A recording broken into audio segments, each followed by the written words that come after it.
Okay, let's get into that acronym, New Start, again. We've discussed some of these principles of this acronym that provide good information, good reminders towards holistic health and holistic living, complete healing, mind, body, spirit, and our heart, our emotions.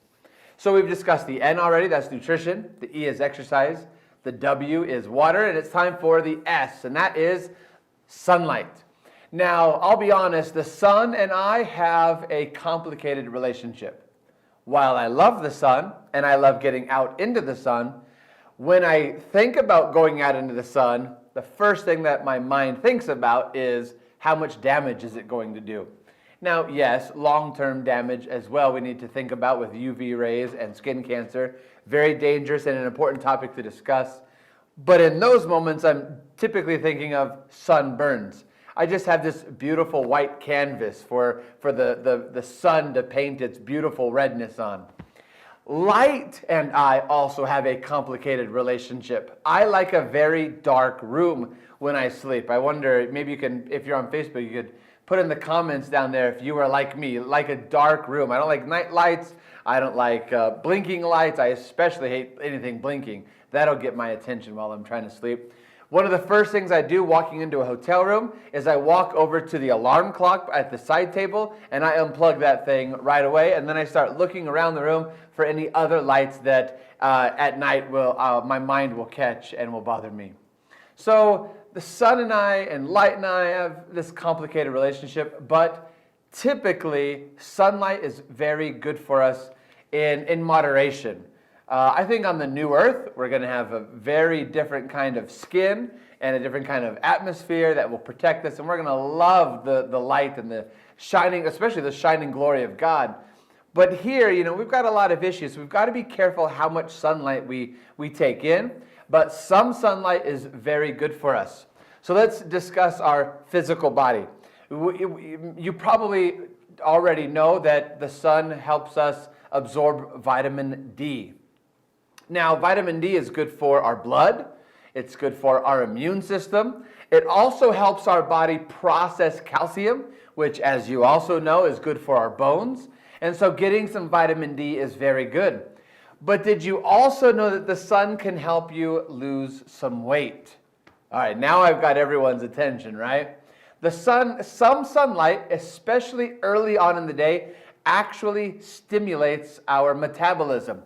Science seems to suggest that 20 minutes of direct contact with the sunlight, don't contact the sun, but with sunlight, direct contact with sunlight between the hours of 8 a.m. and 10 a.m.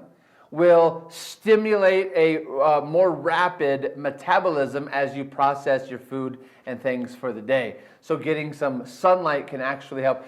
Like me, I've got the slowest metabolism, I think, on the planet. I eat a fair share of food, but I don't typically eat a whole lot. I don't typically eat exuberant amounts. I try to be very careful with what I eat, healthy in my food choices, and yet, well, I am what I am, right? But in learning this, I need to get out. You may need to get out, get some sunlight between the hours of 8 and 10 a.m., get that metabolism going.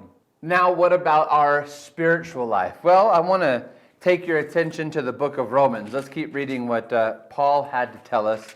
He has a lot of great information on these New Start principles.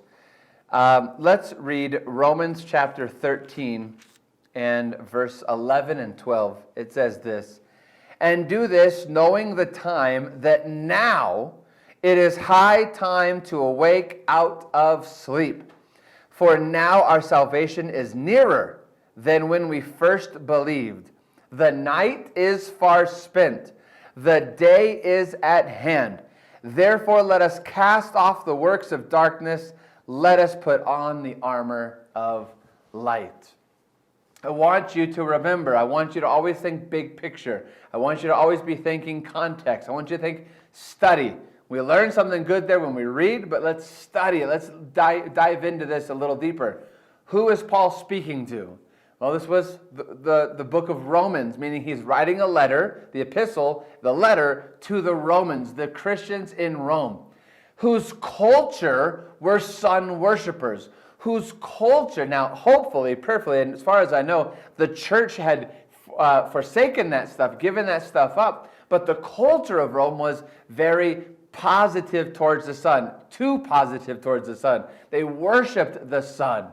And so here he is speaking to a people who are living in Rome amongst the culture of sun worshipers, and he's saying, guys, it's time to awake out of sleep. The night is far spent. Like he's saying, you guys, they think they're in the sun. They think they're enjoying the sun.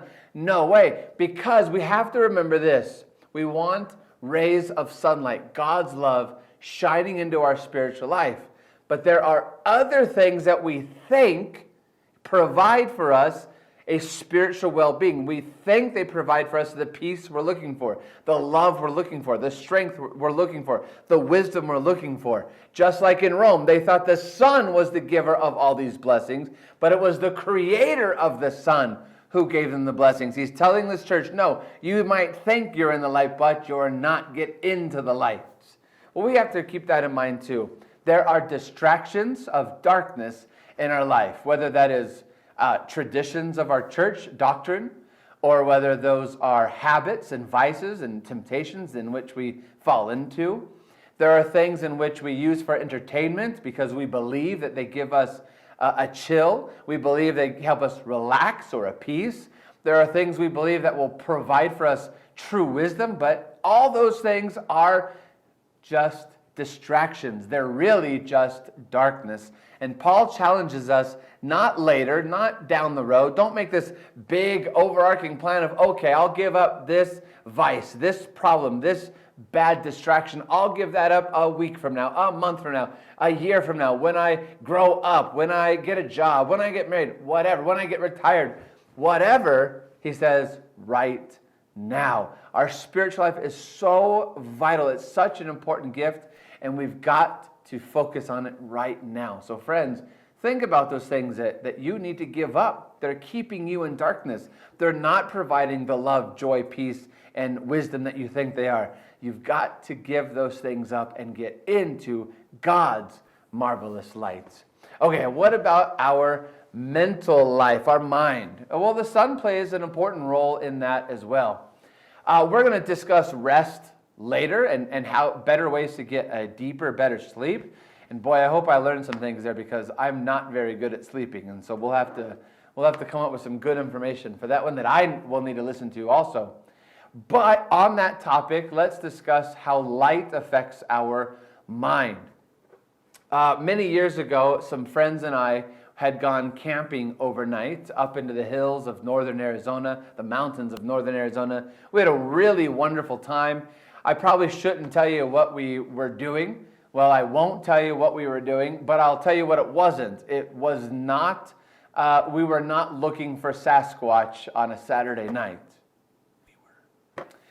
But anyway, whatever we were doing, we were doing. Now, we were out there, middle of the night, walking around the forest, and at some point we decided to head back. Now, here we had these flashlights, and we were walking back by headlamps and flashlights. And one of the gentlemen, my good friend Floyd Gungle, I miss that guy. Floyd says, guys, why do we have these lights on?